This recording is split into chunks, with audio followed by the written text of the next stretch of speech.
The execution of Michael Tanzi, a chilling end to a decades-long case. The clock ticked down, each second echoing the decades of pain and unanswered questions.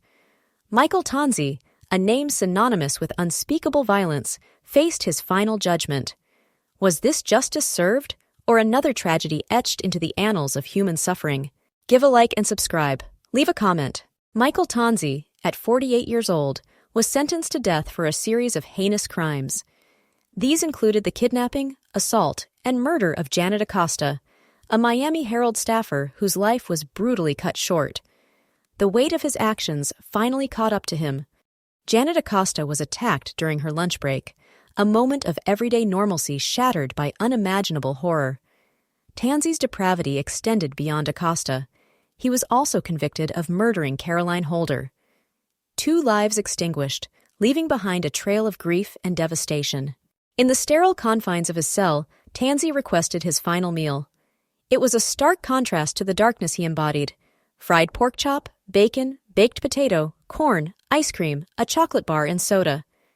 A fleeting moment of earthly comfort before facing eternal reckoning. His last words were a carefully crafted apology to the families of Janet Acosta and Caroline Holder. Did they offer solace, or were they merely empty gestures from a man facing the ultimate consequence? He also recited a Bible verse. Heavenly Father, please do not blame those who do not know what they are doing.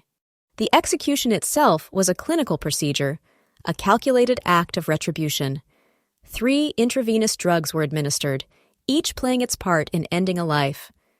The process was designed to be swift and painless, but the reality is often far more complex. Tanzi was pronounced dead at 6:12 p.m. local time. Reports indicate that his heart stopped beating after 3 minutes of thrashing. A prison officer confirmed his death after attempting to rouse him, marking the official end of his earthly existence. The news of Tanzi's execution rippled through the community, eliciting a range of emotions. For Acosta's family, it brought a sense of relief and closure, a long-awaited moment of justice. But for others, it sparked debate about the morality and effectiveness of capital punishment. Acosta's sister, Julie Andrew, stated that justice had been served. Her niece, Janet Vanderweer, highlighted the over 2 decades of seeking justice for their beloved family member. Their words echoed the sentiments of many who believed Tanzi deserved his fate. However, opponents of capital punishment argued that it does not constitute justice.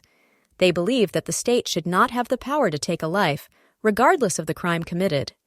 The debate over the death penalty continues to rage on, with no easy answers in sight. Counter-protesters emphasize the need to eliminate psychopathic murderers. They believe in the death penalty's deterrent effect, arguing that it sends a message that such heinous crimes will not be tolerated. The issue is deeply divisive, reflecting fundamental differences in values and beliefs. The details of Tanzi's crime are chilling and disturbing. He approached Acosta and assaulted her, shattering her sense of safety and security. His actions were calculated and cruel, revealing a deep-seated capacity for violence. He forced her into her vehicle and drove to South Miami, holding her captive against her will. He bound and gagged Acosta, silencing her cries for help and stripping her of her dignity. The terror she must have felt is unimaginable. Tanzi took more than $50 in cash and used her bank card, adding theft to his list of offenses. He purchased duct tape and razor blades at a hardware store, foreshadowing the horrific acts he was about to commit. His premeditation underscores the cold-blooded nature of his crime. He drove to a secluded area on Cudjoe Cay, far from civilization and any hope of rescue. There, he threatened to kill her and began strangling her, inflicting unimaginable pain and suffering. His actions were devoid of any humanity. He used duct tape over her mouth, nose, and eyes, suffocating her and ensuring her demise. He strangled her to death, ending her life in a brutal and senseless act of violence. The horror of her final moments is a stark reminder of the depths of human depravity. The execution was the 3rd in Florida this year, highlighting the state's commitment to capital punishment. Another execution is expected on May 1st, indicating that the practice remains a significant part of the state's justice system. The wheels of justice turn slowly, but relentlessly. Governor DeSantis signed Tanzi's death warrant, solidifying the finality of the case. His decision underscored the state's resolve to carry out the sentence imposed by the courts. The political context surrounding the death penalty is complex and often controversial. The execution of Michael Tanzi marks the end of a long and painful chapter for the families of his victims. But it also raises important questions about justice, retribution, and the role of the state in taking a human life. The debate will continue, fueled by strong emotions and deeply held beliefs.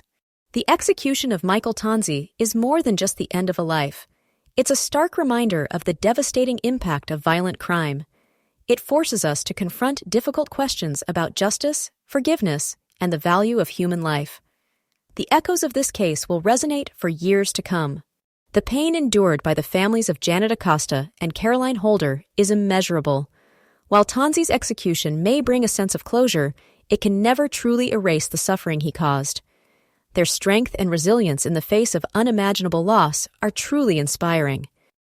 The debate surrounding the death penalty is complex and multifaceted.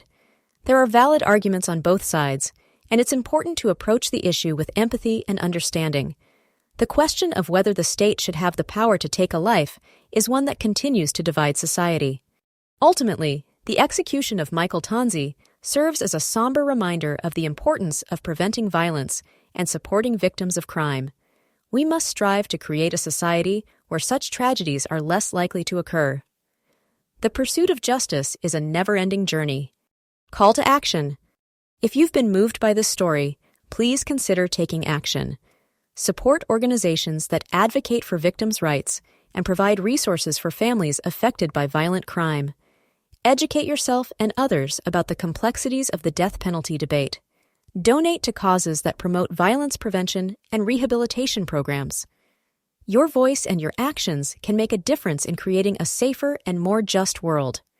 Share this video to raise awareness and spark meaningful conversations about these critical issues. Let's work together to honor the memory of Janet Acosta and Caroline Holder by building a future free from violence.